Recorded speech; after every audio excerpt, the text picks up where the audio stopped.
Lee Kuan Yew once said, India is not a real country. Instead, it's 32 separate nations that happen to be arrayed along the British rail line. When Lee Kuan Yew, one of Asia's most visionary leaders, said these words, he wasn't mocking India.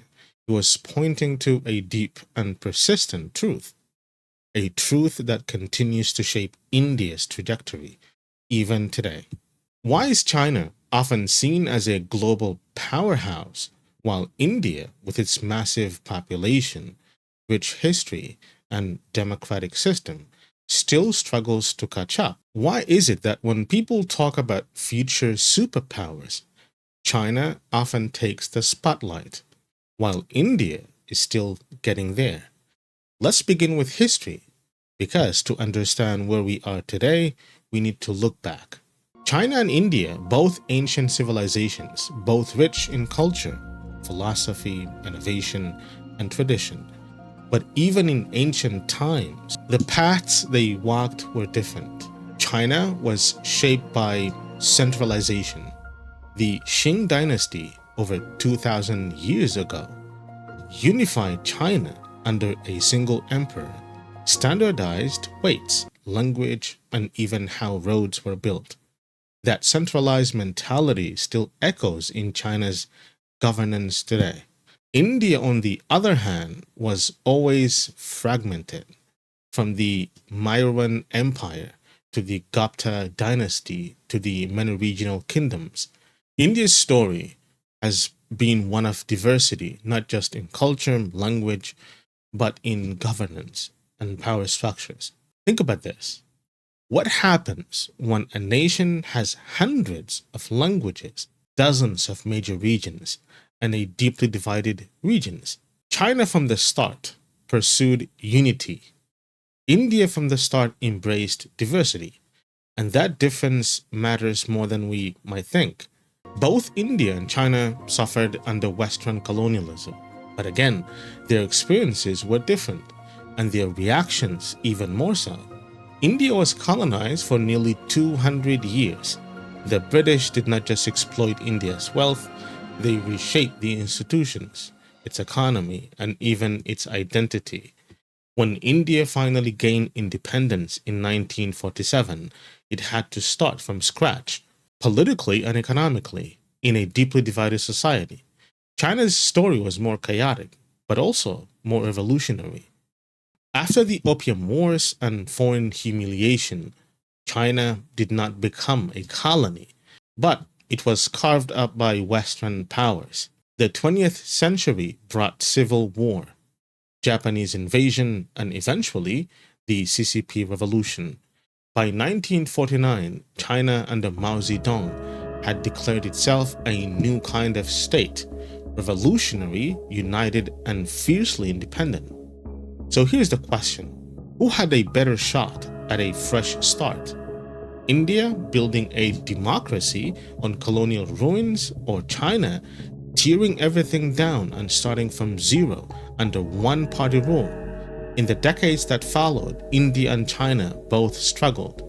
But again, they took different roads. India focused on self-reliance, slow reforms, and cautious steps. China, especially after the 1980s under Deng Xiaoping, opened its doors to free market, but kept tight control. Democracy is messy. In India, every policy is debated, every election is a battlefield. Every state has its own needs. China did not have that problem. It could plan 10 years ahead, break ground on massive infrastructure in days, and move millions of people without a single protest. So which model is better for fast growth? The one that takes time to debate, or the one that simply acts? This is not just about right or wrong. It's about speed. And when it comes to economic growth, China left India far behind. One of the clearest signs of China's rise, infrastructure. China has over 40,000 kilometers of high-speed rail, more than the rest of the world combined. It builds skyscrapers, dams, and highways at an almost impossible pace. In India, infrastructure projects often take decades. Delays, corruption, land disputes all slow things down because India is a democracy. It must listen to voices, hold hearings, follow legal procedures. Important, but slow. China, it just builds. Ask yourself this: if you needed to modernize a nation of over 1 billion people, would you rather have the ability to act instantly or the responsibility to argue first? Both countries have massive populations, but populations alone don't guarantee power. It's about what that population can do. China invested heavily in education. Literacy rates soared.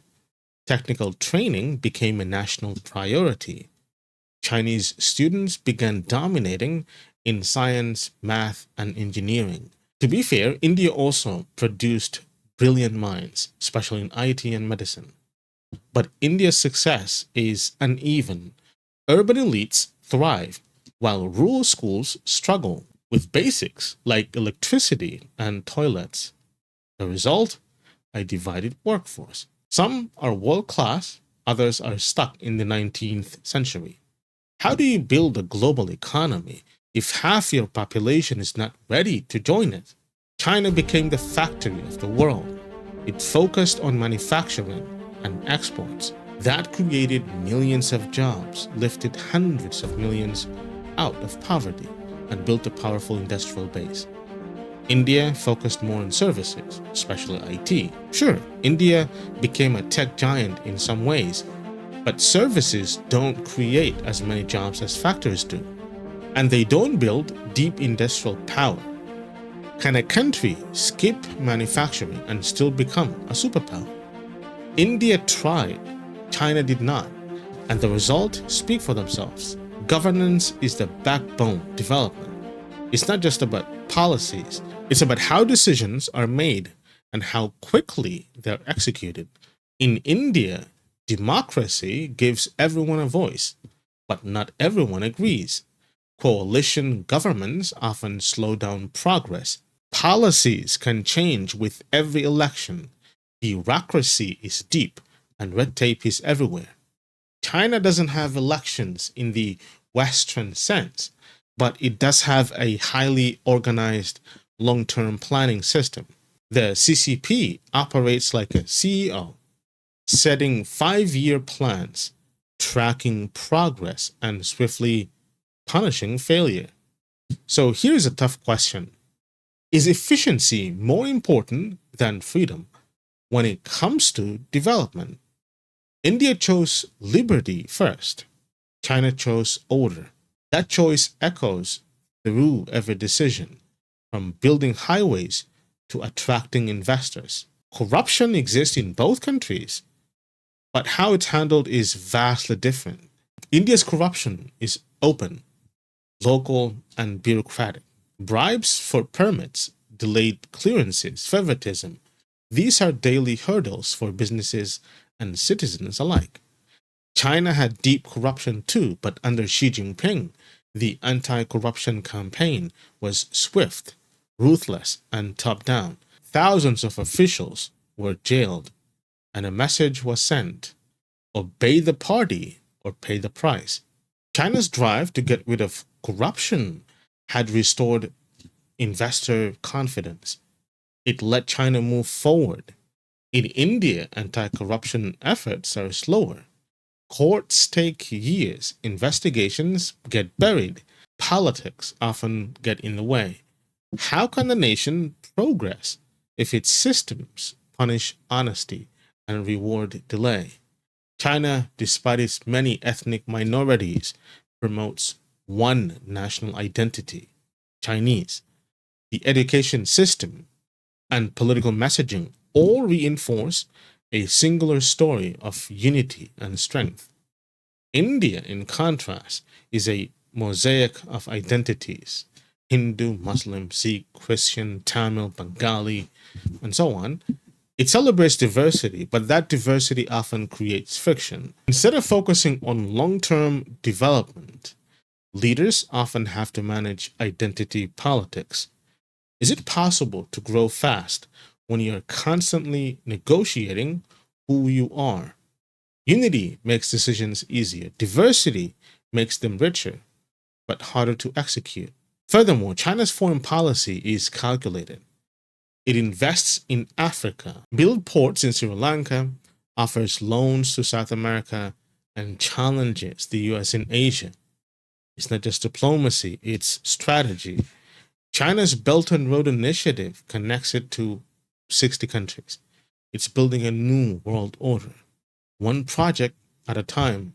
India's approach is softer, more reactive. It champions non alignment, regional cooperation, and soft power, but it lacks the same political muscle. India has potential, but its foreign policy has often been about maintaining balance rather than reshaping the world. So ask yourself, in a world of rising powers, do you lead or do you follow?